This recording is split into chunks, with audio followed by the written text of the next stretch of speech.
the show with your friend and mine. So tell me, Dr. Squee, who's it gonna be this time? We like to hear you talk, and we love to hear you listen. And if you are not subscribed, you won't know what you're missing. So welcome to the Dr. Squee Show. Welcome to the Dr. Squee Show. Welcome to the Dr. Squee Show. Headphones up. Here we go.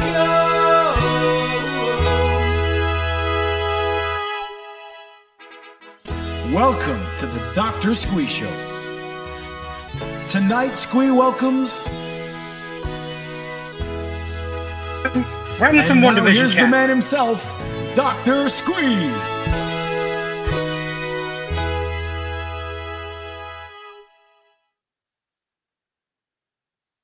Hello and welcome to the Dr. Squee Show. I'm Dr. Squee and this is my show.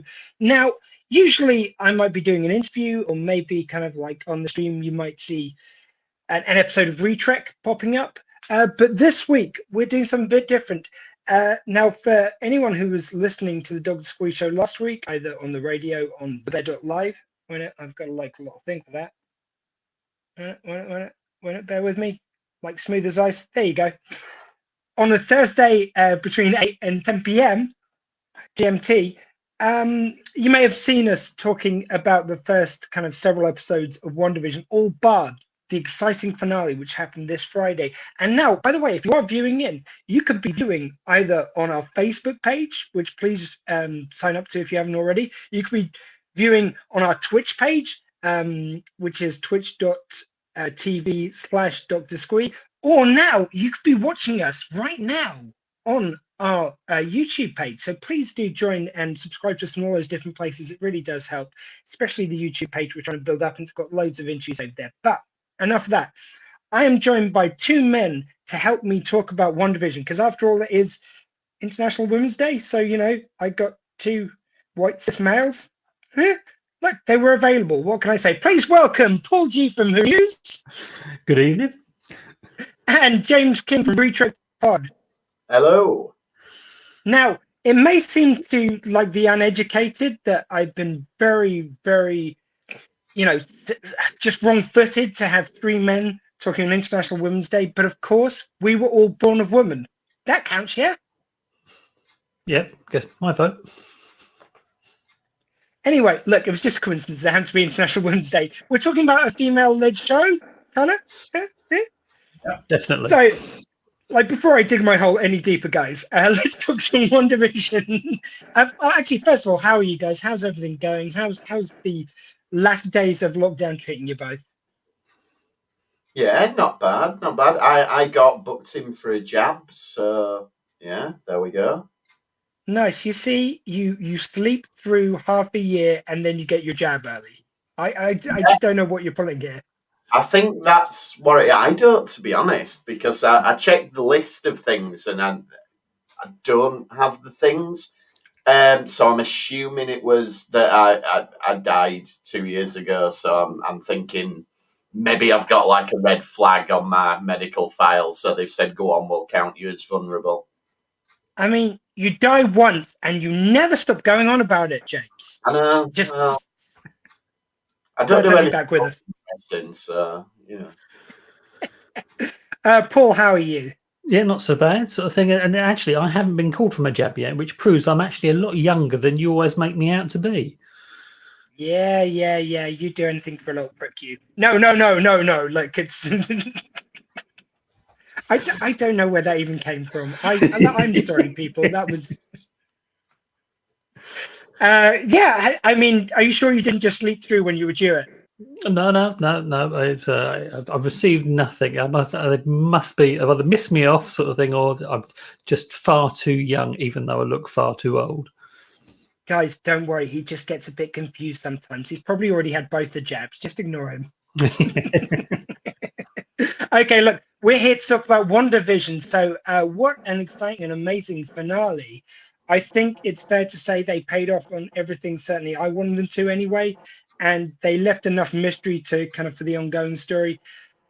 And they did that thing which Marvel is so good at doing, whereby I've said, like, they either give you what you expected, but in a way you didn't expect it, or they give you something completely different. You go, oh no, that's better.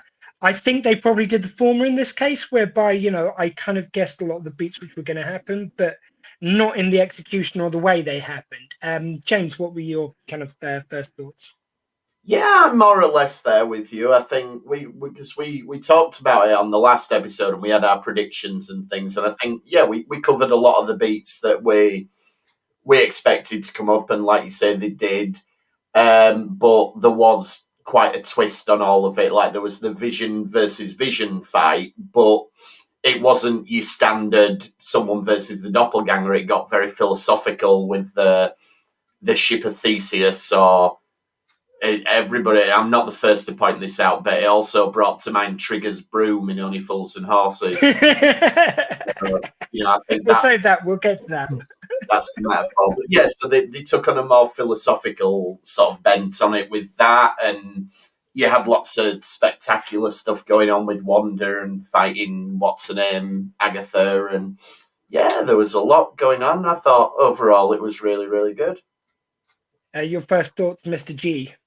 Yeah, it was a great finale to the seasons, and also for me it was a more action-packed than I was expecting. I thought it was going to be a little bit slower, but it just kept, it was almost relentless, the pace and the action, and it felt almost like an Avengers movie in some respects. Like obviously a mini one, but it was just relentless, and that in some ways took me by surprise. I wasn't expecting quite that. I thought it was going to be drawing a lot of threads together and a lot more dialogue and a lot sort of slower pace than it actually was. So yeah, but thoroughly enjoyed it. Excellent. So yeah, something I found out this week, which I didn't realize, was that it was actually directed all the way through by the same guy. And they kind of, apparently Marvel, when they went into TV, they were like, right, we want to get the spectacle of the movies. So let's kind of have the same writer and director through. I think they've split it up a bit going forward into other TV shows. But to begin with, just one guy kind of directing all that action and everything. So it's kind of quite an amazing feat. So yeah, as we go into it, we're straight into the action. And you've got the WandaVision and the two Romanettes kind of fighting alongside her. And like, it is so easy when you're dealing with kid actors for it to get either too cutesy or not really to sell it. But man, like, I was in for those kids, and just kick-ass kids just shooting fireballs, like shooting bolts out of their hands and whizzing all over the place and all this. What did you think of the kind of like opening scene, James, first of all? Yeah, I really liked that. Like you say, they did a brilliant bit where they had Wanda and Vision and the two kids, and there was a musical cue which sort of evoked the Avengers theme when it first did that big spin around them, and I thought, that was great. That was really clever. There was also like a bit of a visual gag, like you had the kid. So I forget the kids' names. The kid who's Speedy. He nicked somebody's hat and glasses, which is what Quicksilver does in one of the X-Men films, so there was a lot of little nods and winks, but we'll get on to Quicksilver probably later when we talk about things that didn't work as much. But yeah, I thought the action was brilliant, and it's one of those things now where it still always amazes me when they do people flying on a TV budget, because obviously, the first Superman film in 1978 was You'll Believe a Man Can Fly. But that was exclusively to films. You could only do that with a film's budget, and then you look at something like The New Adventures of Superman with Dean Cain and stuff, and not so much. And it has been one of those things that's always been out of the reach of TV until very, very recently. And particularly with these Disney Plus shows, like, this looks like a Marvel film, but it's on TV, and like The Mandalorian looked like Star Wars on TV, and it's still baffling that you can do that now. I mean, I know Disney have got endless pockets of money to throw at it, but the scope of it's just incredible that we can get that stuff now. Yeah, I mean, I love the kind of opening where it's like, just Wanda, and kind of she sends the kids away, looks like she's getting her ass kicked by Agatha. And then Wanda just slamming. Oh, sorry, no. Then it's kind of course, the White Vision comes in, and he's just crushing her head, and just the emotional payoff of having the person who she trusts and loves the most, who she doesn't know it's this kind of like other vision, being the one who's kind of crushing you to death. And it's like, oh, they said you were powerful. It's just wonderfully creepy. And just to have our vision kind of slam into the side of him. And it just does call to mind all those times when we've seen in different iterations Superman fighting himself. Like, it's interesting you picked up on that as well, because that's the first thing I thought of. Just it was a Superman on fake Superman fight. That's what it called to mind of, without being really too much of a copy at the same time. That's still the benchmark. I mean, I know people don't have a high opinion of Superman 3, and, you know, by and large, that's justified. But the Superman versus Clark Kent fight in Superman 3 is still the benchmark for this kind of thing. It's a fantastic sequence. It could have just probably done with a better film either side of it, but, you know, that's another topic, isn't it? I mean, it sort of makes you feel like this is how that looked when you were a kid in your head. You know, that's how that scene.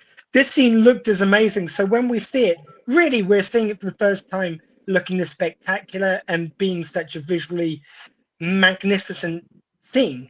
But it's that first film which had the imagination to do it that felt this spectacular. You know, it didn't feel like it was, you know, if you watch it back now with a critical eye, probably the kids would say, I'm going to see that as spectacular, because they see this all the time, you know. Oh, superhero fighting the evil version of themselves? Yeah, we do that every week on a different TV show. But it was new then to us, so it was just so amazing.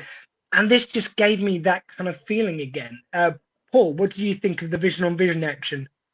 Yeah, it was outstanding, sort of, and I think it was obviously Vision looked like Vision, but sort of the new White Vision sort of thing. He was subtly different, and he looked harder, and he looked more, you know, more almost like, you know, machine based, android based, rather than Vision, who has a much more human quality about him. And I thought they did that really well.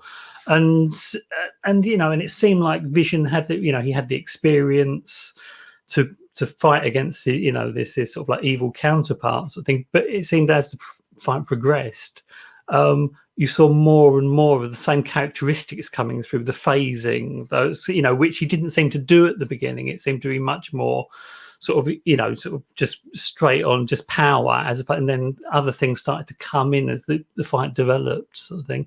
And the thing I really liked about with the kids was the fact that they had powers, but they were like scaled down mini powers, sort of thing. So they weren't supremely powerful, sort of thing, but it was just enough for them to be useful and helpful. And they had their one little, and it was really, really well done. And once again, as you say, the kids, they could have come across as sort of like being, you know, just obnoxious or annoying, sort of thing, but they weren't. They were kids that you actually liked, and the powers were, you know, just complemented them, sort of thing, and they were just helping their mum, trying to protect their mum. I thought it was really, really well done, really well balanced. And the good thing, which I loved about it, which made it more real world, I hate it kind of in the films where the kids just ignore their parents and go, no, I'm going to go off and fight the big bad. I'm going to, like, and they end up being the hero, and it's cheesy, basically. But they had a nice, like, couple of little pieces and a couple of nice bits of action. When the mum goes, no, you get out of here, you stay safe. They did it. They responded to their parent. And it's just nice to see, just for the change, if nothing else. And it just felt a bit more realistic to me. They got to see something cool, but then they went away and let the grow-ups fight. Like that's kind of what we want to see at the end of the day.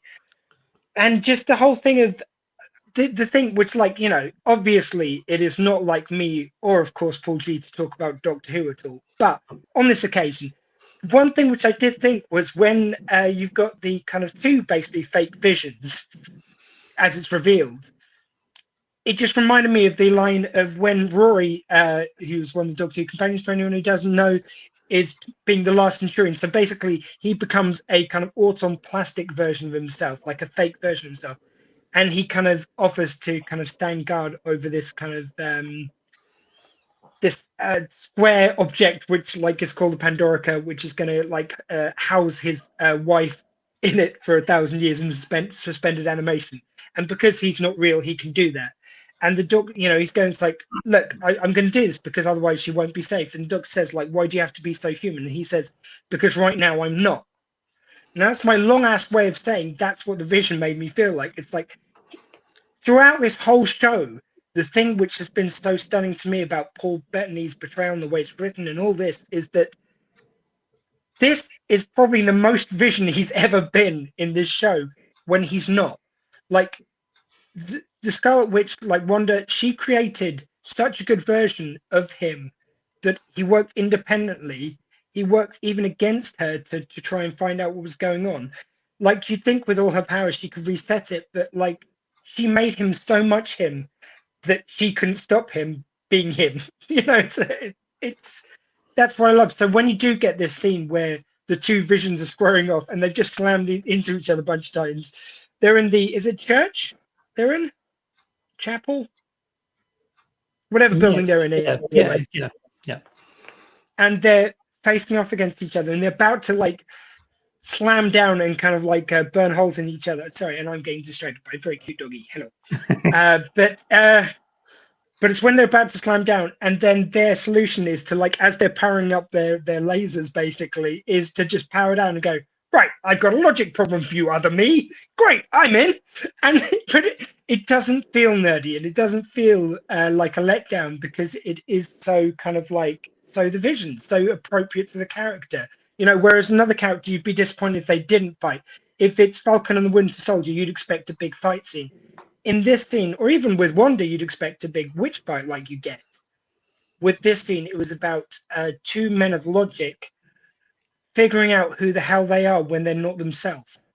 Like, one is the body, one is the mind, and like the ship of Theseus, one is the replaced wooden beams over the ear, and the other one is the decayed beams which are worn down, or some shit like this. I get it, but I don't. But like, it's just, it's a lovely logic puzzle which proves they're both the Vision, and then they team up as one thing, and then they go and kick ass. It's lovely. Okay, I need to breathe. One of you go. Yeah. Yeah, it was, as I said, I love the whole philosophical thing that they get into with the, are either of us the real Vision? No, we're not, but yes, we are as well. And it comes down to that thing of, you know, what makes a person a person. And we aren't given a direct answer in this, which I think is wise. And it comes back again at the end of the episode when Vision says something brilliant about, like, you know, I was a disembodied AI, and then I was this, then I was that. And what will I be next, kind of thing. And I love that aspect of the character that they're really getting into, because Vision, even though he's been in quite a few of the films, we haven't had a lot of time to get to know him and get to explore this sort of philosophical side and the implications of it and how he was made and what is he and everything. And it's really good that we're getting to do that with the format of a TV show, because, you know, I was going to say he's always just been in Avengers films, but he was in Captain America Civil War, which, you know, was pretty much Avengers 2.5. So it's all sort of action when we've seen Vision before. So it has been nice to kind of explore these things. And yeah, this ship of Theseus thing seems to have really caught on now. So yeah, I mean, like it. The same thing with Wanda, because there was a kind of like cut put online of all the scenes with Wanda, and it's about 20 minutes, half an hour from all the films she's been in to date up until this point. So even though you feel like you know her, she was such a blank canvas to create this show on. Yeah. And both the characters were just such powerful ideas that it was nice to kind of finally give them the chance to kind of flesh out here. One thing which I was curious about, when you've got the two Visions and one of them flies out of the building, like, I think that's the body of Vision given after their mind meld has got all the information and then flies out. I think. The white one disappears, doesn't it, at this point? The white one's So it's out. the white one which disappeared. It's the color one. It was the one which was already in color, which flies out, yeah? So No, the black... No, it was the white one that flew out, wasn't it? So, yeah, that's what I thought. He flies out and then he's in color now. Yeah? No. I thought he just zoomed off. It's white, but the Vision that we've been following all season sort of transferred something to him, and they kind of both became whole through that. So basically, I think White Vision now can come back in some future Marvel project, and to all intents and purposes, will be Vision again. That's why I'm wondering, because at the end, obviously, the kind of world collapses, but you've still got this body of Vision which doesn't get mentioned again. It kind of just disappeared. Yeah, I was just a bit confused because it seemed like they kind of did the mind meld, and then White Vision seems to fly off, and then we see Color Vision coming out the building, like flying through the building. So I wasn't sure if it kind of White Vision became Color, or Color Vision flew off and the White Vision got off. White Vision is off there somewhere waiting for his casting call for WandaVision 2 if they do one, or Avengers 5 or whatever it is. But he'll definitely. Paul Bettany's not going to be out of work with Marvel. Let's put it that way. It's just, I just love that idea. And like, we were saying about the lines, it's like just right at the end. It's if we keep on meeting again, then how can this? Oh, sorry. If we keep on saying goodbye, then we stand to reason that we'll meet again. And there'll be another hello sort of thing. Which, I don't know, arguably does that diminish this ending? Because it's not... I don't think it does, because we still get the emotional moment of this Vision going, but there is going to be another Vision that she's going to meet again, and that's when we get into the really interesting philosophical stuff of is that Vision still?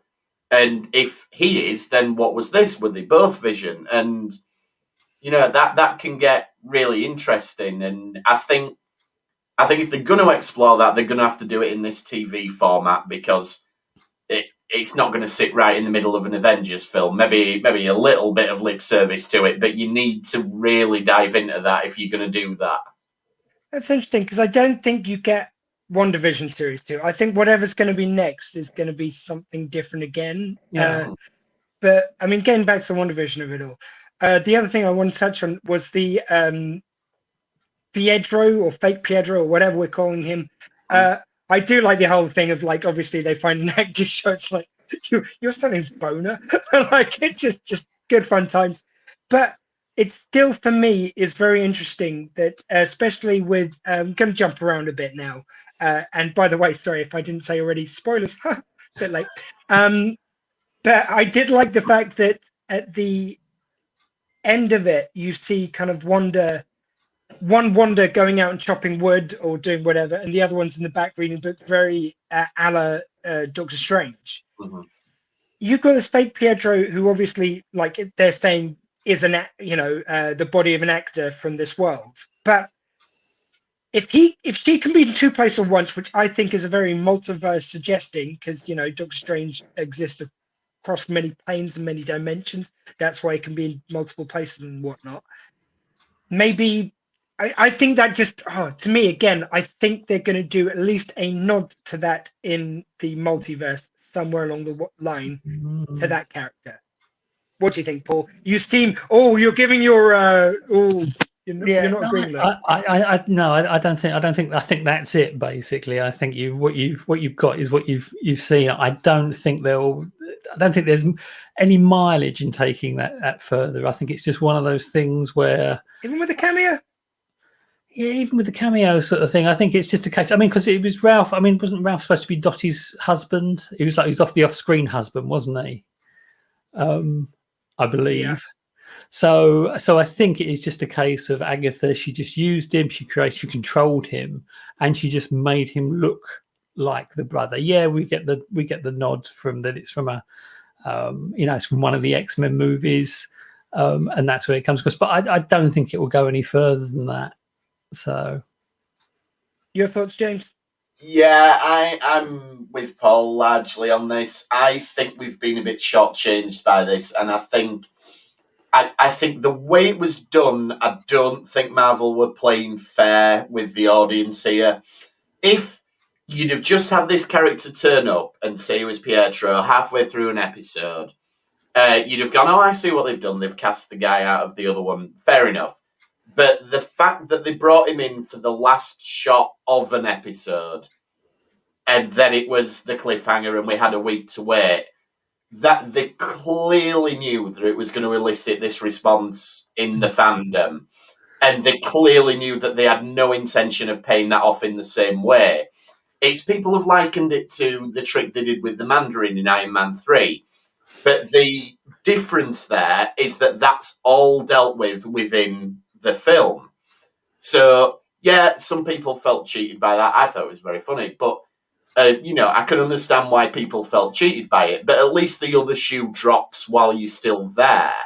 Whereas this, there he is, boom, all this speculation. They knew it was going to get all this speculation and all this crazy social media thing about it. And they also knew that he was just a guy who lived over the road called Boner or whatever he's called. And I don't think that's very fair. I think with what they actually did with him, they should have probably cast someone who looked a bit like Aaron Taylor-Johnson, so that there's this idea of, oh, he looks a bit like my brother. Maybe it is him, maybe it's not. And you still get that element of, well, you knew it wasn't really your brother, Wanda. Whereas this, it just feels like stunt casting, and it feels like deliberately misdirecting the audience. Even if they'd have paid it off in the very next episode, but they didn't. They left it until now, really. And yeah, I just think it's I think it's, to use an old sort of phrase, I think it's very bad form by Marvel to do that. I don't know. I wouldn't be surprised if they still do a lot of something with it, but we'll see. But obviously we've danced around it, but like, let's get into the wonder of it all, of course.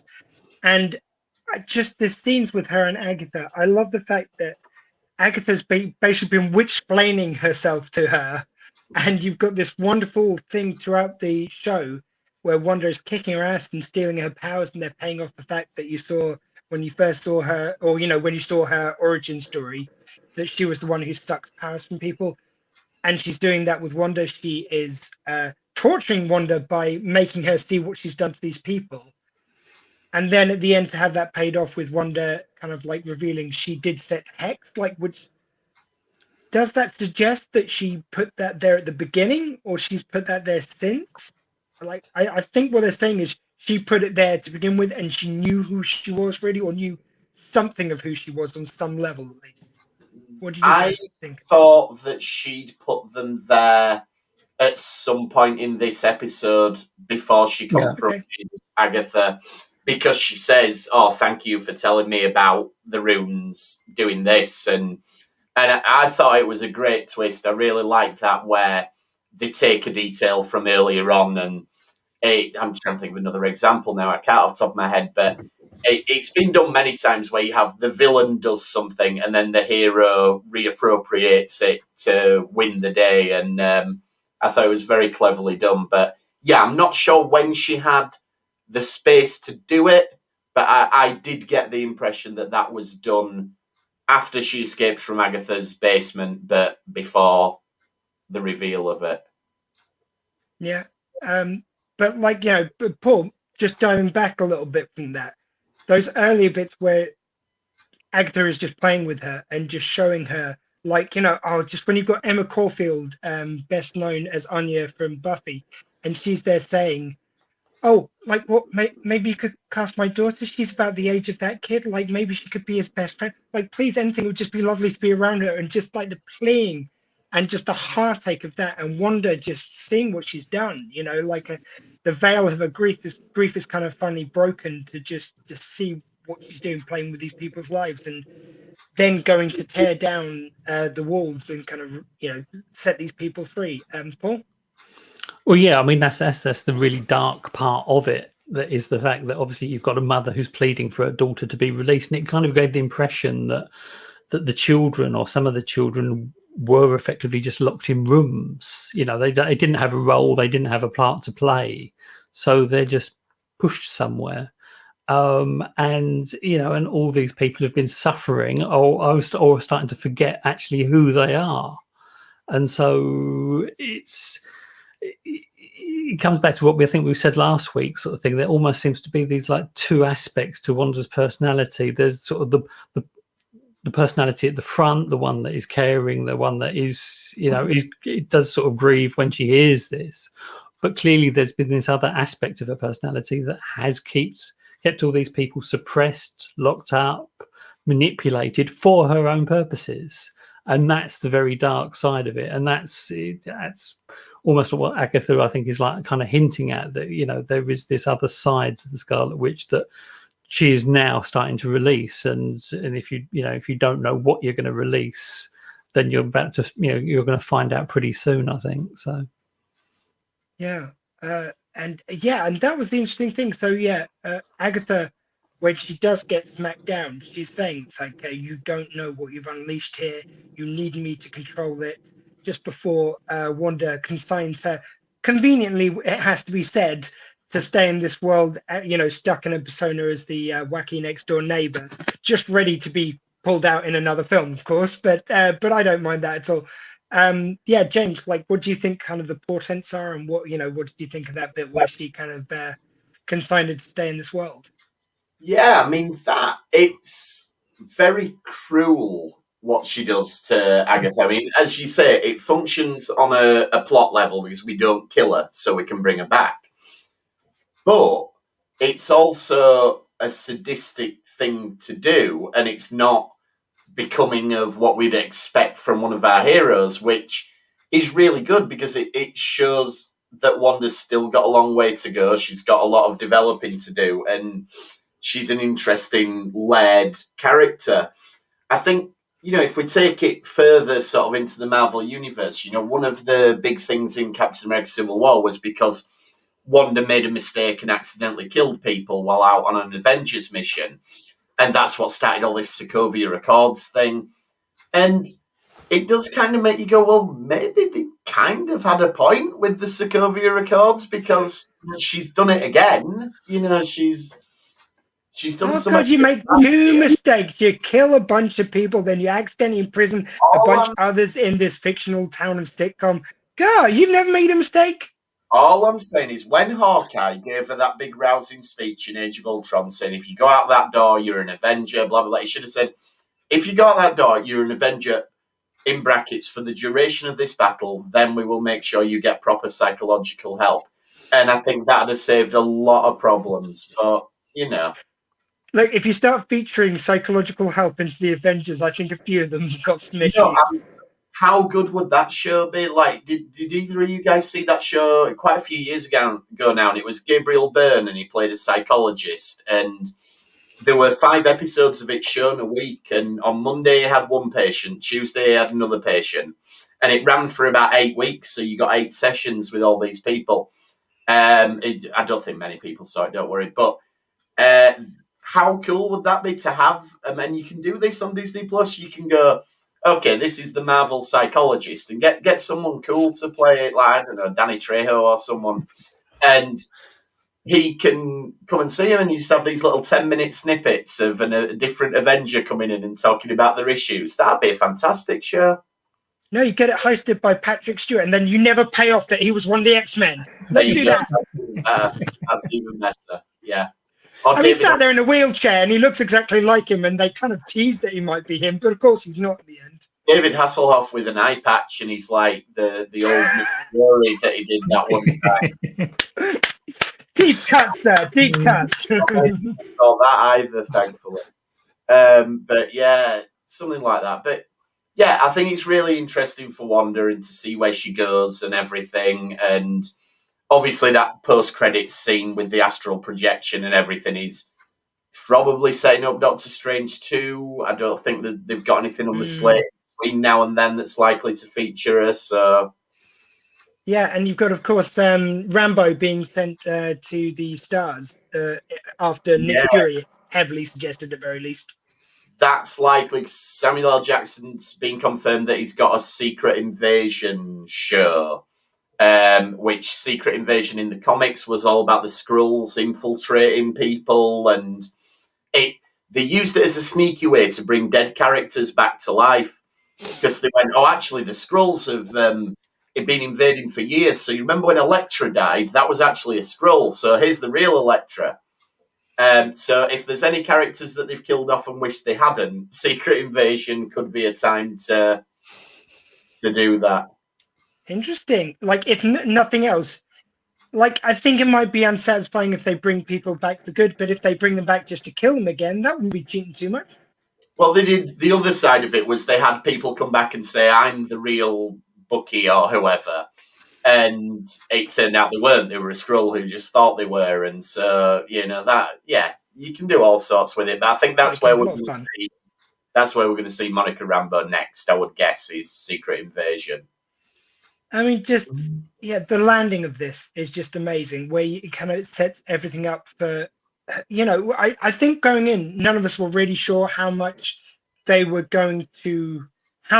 going to influence the Marvel world going forward. It Mm. probably would, of course, going to forward the Wanda and whatever future of the Vision there might be, their storylines. But I mean, Yeah. there's lots changed in this. This kind of does change a lot and introduce a lot to be kind of done with later. Yeah, exactly. I mean, when I first started watching it, sort of thing, I thought I did wonder if it was going to be like an Agent Carter kind of thing, where it's just on the sideline. It's an interesting, path to explore, but actually, as you say, in terms of impact, in the Marvel universe, it doesn't have a huge influence. But I think this will do. I think, I think certainly when that post credits scene with Wanda with her sort of astral self sort of thing. I mean, there's clearly. I mean, I think Agatha had already sort of said earlier on, sort of thing, that she was like more Scarlet, which is more powerful than the Sorcerer Supreme, sort of thing. And I think that was quite clear because if you've seen, like Doctor Strange movies, you've obviously got Doctor Strange, who's using his astral body. His actual real body is just it's just laying down asleep, prostrate, sort of thing. Whereas she was, she was operating as two individual people, sort of thing, implying that it is very much a separate entity that she can control, and it can do itself, do its own thing. So go off and chop some wood. You talking about the like Agent Carter and whatnot, and I think now they have out and out committed to TV. Now that they've got it all under their own control and they've got their own streaming service, we're going to see a lot more of it. It's like when Agents of S.H.I.E.L.D. launched, there was all this big fanfare. It's part of the MCU, blah, blah, blah, blah, blah. Yeah, not so much. A couple of cameos. Yeah, they gave an episode every now and again where it got to play with some toys from the Yeah, it was kind of, if something happens in the films, we've got to acknowledge it, Agents of S.H.I.E.L.D. But if you do, we're not bothered. Oh, you've introduced the Inhumans. Yeah, we're not ready for them yet. We'll do that later. And you get that with the book that she's reading, The Darkhold. And I mean, I lost track of Agents of S.H.I.E.L.D., but apparently that's a big thing in Agents of S.H.I.E.L.D., but they've clearly just gone, you know what, nah, this is the real one now. So sorry, we want that back. yeah, you've had fun with it. Go, you were on. Oh, but we had another series where we were going to. Nope, bye. You're cancelled. Yeah, you're cancelled. Sorry, anything that isn't on Disney Plus is gone now. Yeah, very nice. You did your little stories. You brought us some money. Now go away. And very cute, but come on. We want all the good stuff. As soon as that Netflix license expires, trust me, we're recasting all of them as well. And yeah, anyway, we'll see. I just I love the fact that just going into the Falcon and the Winter Soldier, already the stakes are raised now. Like, what we know what is possible with a Marvel TV show. So whichever was going to be second up, if this one, which obviously has stuck the landing, and made such a big impact on the ongoing story, that means that we're set up for that with Falcon and Winter Soldier. We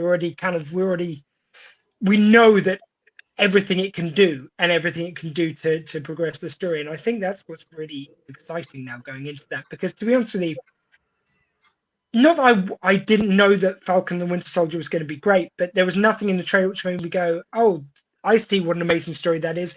Whereas with WandaVision, it seemed spectacular from, oh, what the hell are they doing in the sitcom world? That's something really weird and avant-garde. Whereas now, Falcon and Winter Soldier, it's like, oh, yeah, no, they can do something really snacky with that.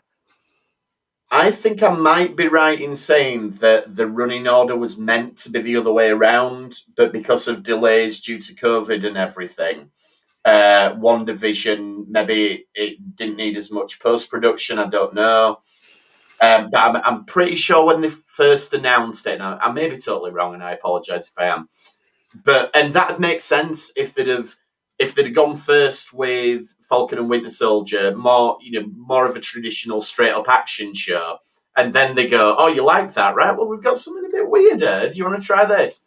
And so, what I'm worried about is, because I'm sure it'll be great, but now that we've had this, like you say, with all this stuff, if it is just a straight up action adventure show, we might be like, "Oh, well, it was good, but why don't you do some of that weird stuff?"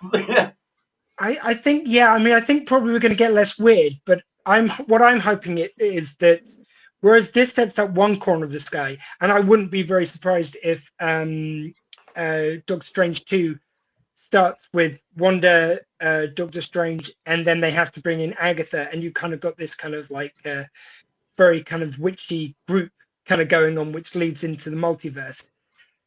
I wouldn't be surprised if Falcon and the Winter Soldier sets up another corner of the sky. So as you say, like we also got like Monica Rambeau set up the Secret Invasion. I'm betting they set up something completely different with another area, which maybe either feeds into the same thing or feeds into something completely separate. So yeah, it's all. I think it would be surprising if it wasn't more actiony adventure, less weird. Which Loki is probably going to go more into the weird, and maybe even feed into somehow like the witchiness of it all later. I think this is going to feed into something completely different. Your thoughts, Paul? Yeah, I mean, coming back to what James was saying, sort of thing. I think the original announcement was Falcon and Winter Soldier and Loki, and then WandaVision sort of came along, sort of a fair bit later as an announcement. So I think, yeah, as you say, I think in terms of order, I think they have shifted them around. I think it's Loki that I think is really going to open up this whole multi-verse side of things. I mean, certainly from the trailer I've seen from that does kind of imply that he's just skipping from almost like universe and dimension to dimension. So I think that's probably going to, well, my theory is that that's going to lead much more into the Doctor Strange movie sort of thing. And if anything, that's where you may get some kind of appearance by Wanda sort of thing. It would make more sense to fit into that show than I think Falcon and Winter Soldier, which I think is going to be much more sort of threat based, military based, action based kind of series. I think it's a different feel to what we've seen sort of thing. But I mean, with WandaVision, at the beginning when I first started to watch it, I had doubts whether this was going to work, where it was going to go, and whether it was just going to peter out, and it just gained momentum as it went along. So it's, if they've got the confidence to do that and try something different and pull it off, then I don't think there's anything stopping them. So yeah, I mean, I think certainly that it's what I love about this is when obviously Endgame happened, we were so satisfied with that, and we knew though that was the end of one complete story, and they were talking about all the new characters they were going to bring in. How smart is it to bring in some characters from the existing universe, some of which were kind of like second characters? So Wanda and the Vision really weren't primary characters. They weren't brought to the forefront that much. They had really big roles sometimes, but they weren't the foremost characters. Loki obviously has been a bit more, but kind of in a psychic role. He's going to get kind of front and center for at least a little while. And then Falcon and the Winter Soldier, which were the sidekicks to Captain America. And you bring those people forward as our familiar faces to then introduce us to a world where you introduce the Fantastic Four, the X-Men, the Eternals, all these kind of things we know is coming down the pike. I just think it's so smart. Yeah, I think you've got to do that though, because I think if anything that the X-Men movies have shown you is that things like X-Men, Days of Future Past is a much more satisfying film because it's got the Wolverine in it, and you've got Hugh Jackman who carries it across. I think when you start looking at the other X-Men First Class and Apocalypse and Dark Phoenix and something, they're less satisfying movies because you have got a brand new cast that you really haven't got a great deal of connection with, or they're just reinventions of the characters that you've seen before. And and I think as as a sort of cinematic success, they haven't been as successful because of that. Whereas I think if if Marvel are now starting to take some of those characters that are established, or even if they're more of a side role, they're not the main leads, but you know them enough and you have enough backstory to then carry you through into new shows, and they can help launch, as you say, new shows or new films and new characters. Because I think Marvel are in where you've got Endgame and you've sort of wrapped up that part of it, and all those stories, and you've brought them all together and you've tied up a lot of the loose ends. I think now trying to launch a whole new load of films with a new load of characters, you could have a lot of flops in that, where people just don't engage or just don't buy into characters that they're just not familiar with in the same way they were familiar with, Captain America or Iron Man, who are the mainstream characters that most people, whether they're comic followers or not, sort of thing, are much more familiar with. Yeah. Look, we're going to wrap up this now. One thing before I forget, Nicola, who was due to join me last week, unfortunately kind of was fallen by a headache. She sort of said the answer to the big question which we had last week, which was surrounding, in tribute to WandaVision, which world would you get stuck in and with who? She said that she chose Buffy, and that was because she'd watched it with her daughter Danielle when she was a kid, and then now when she's older, they're rewatching it. It's kind of a lovely parallel, and Buffy's such a wonderful, strong character. She said she could be Buffy, and then her daughter could be Willow. I said, oh, so you're just gonna throw me in there as Giles or something like that? Because you'd already established apparently Benny gets to be Angel/Angelus, which, given when he does go a bit mad and go, he does sort of seem more like Angelus. I will give her that. I said, so who am I going to be? And apparently I'm going to be Spike. And I said, cool. So I get to make out with Drusilla before I then get with you. Score. Apparently that's not the answer I was meant to give. Seemed fair. She's there, not me. Who's playing Drusilla? I mean, if she's casting Benny as Angel, you don't know. Okay, look, let's not go into that. Star for you there. So anyway, guys, we've got a big question this week, though, as this goes out on the radio on Thursday, this little chat. The big question of the week is, given that it's International Women's Day today as we're recording this, and 2 days ago, because it's Thursday, or 3 days ago, whichever day it is, on Thursday when this goes out on radio, which woman of history, or fictional or real, inspired you the most? We'll go to James, because I think you had an idea, because you were asking if it had to be famous. So I said, whatever you think. Oh, yeah. Well, I imagine a lot of people are going to do this and go with people in the family, but I was going to go with my granny, because she wasn't a blood relation to me. She's my dad's stepmom, but she was like the head of our family and brought everybody together so much and was so loving to everybody. And even my cousin, who's on my mum's side, so he's no relation whatsoever to my granny, called my granny, and that was just the sort of woman she was. She was so embracing of everybody. So she probably is the woman I've looked up to most. By the way, just unless I've written a message and I'm not aware of it, I think Nicola might have put a message in on the group, because it's come through as the Dr. Squee show. James or Paul, the Drusilla part is still open if you're interested in auditioning. Does that mean I've got to cop off with you? Wait a minute. So Drusilla gets it on with Angel as well, so that means we'd have to kiss Benny as well. So it's just getting crazier. And creepier. Yeah. And who's Dottie playing all this? She's going to be jealous she isn't casting son. Okay, I'll just play Jonathan. Okay. Sorry, Paul, not as Drusilla, but Paul, who would you say, who's your inspirational woman you'd like to put forward? I mean, it is going to be very cliched, but it's going to be my mum. It's as simple as that. It's that female role that sets you up with the moral compass to go through life, and it teaches you sort of, compassion, caring for, animals, other people, all those kind of good things.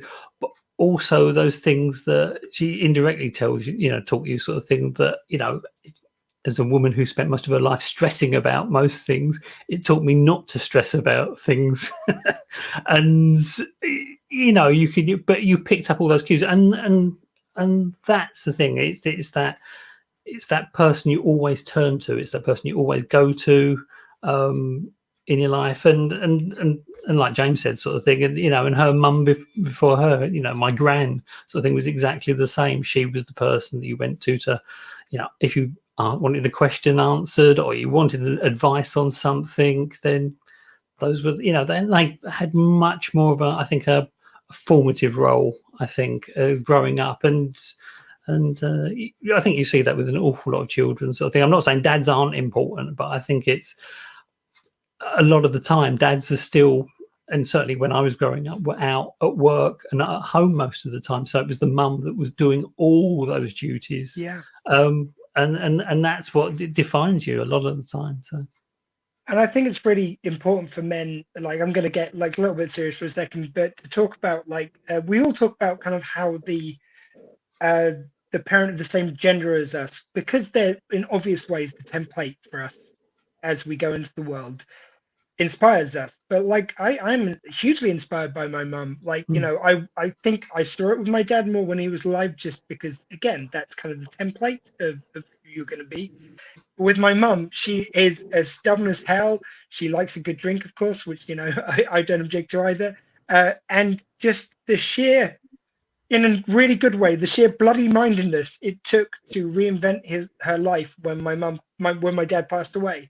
Like the amount of times when I wanted her to do this, that, and the other for her own good, like for her own protection. She's in her 80s now, and she is still living in a place with kind of 2 sets of stairs, living on the top floor above the shop which she and my dad own and ran.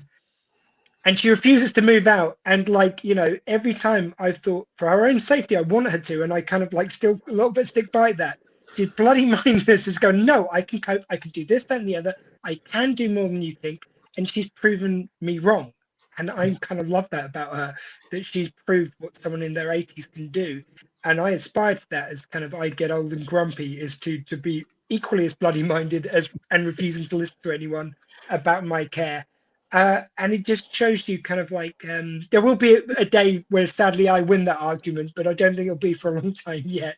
And I'd like to give a shout out also to her predecessor, my great auntie Isabel over in Ireland, who died at 105. And I've told this story on the show before, but it bears repeating. We were over there for our 100th birthday over in Ireland, where my mum's from, in just down the road from Portrush and Coleraine. And we went to the kind of home where she was, and the mayor was there to kind of do his usual thing of visiting the care homes when someone passes 100 and, go, well done. Had some camera people and stuff. And the mayor was sat around, and he'd been talking to Auntie Isabel for a little while. And then he turned around and started talking to someone else. And Auntie Isabel just sat there next to him.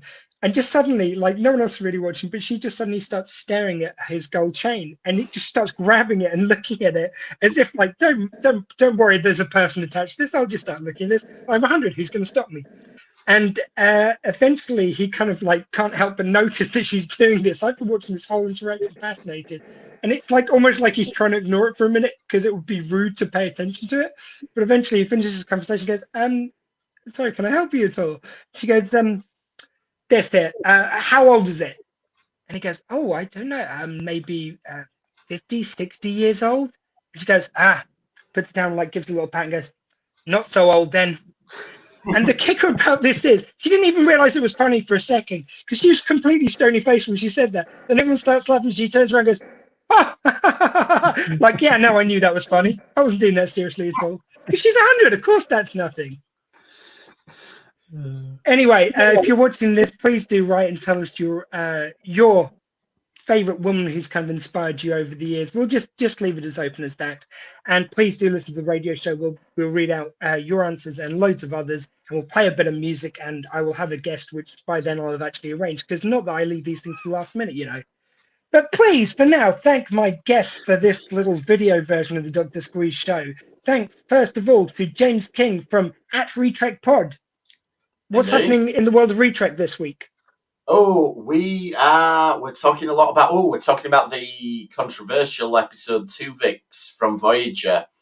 So we've been focusing on Captain Janeway, and that's arguably one of her, well, depending on which way you look at it, she makes either a very good decision or a very bad decision. And we're going to be talking about that episode, so that should be fun. And it's worth saying for anyone who doesn't know, like, it is a really cool episode. I think even if you're not a sci-fi fan, it's kind of such an original conceit of having two people blending into one, and then do they have a right as the new person or the two people they used to be? And just wonderful. Yes. So Paul G, is anything happening with Who News at the moment?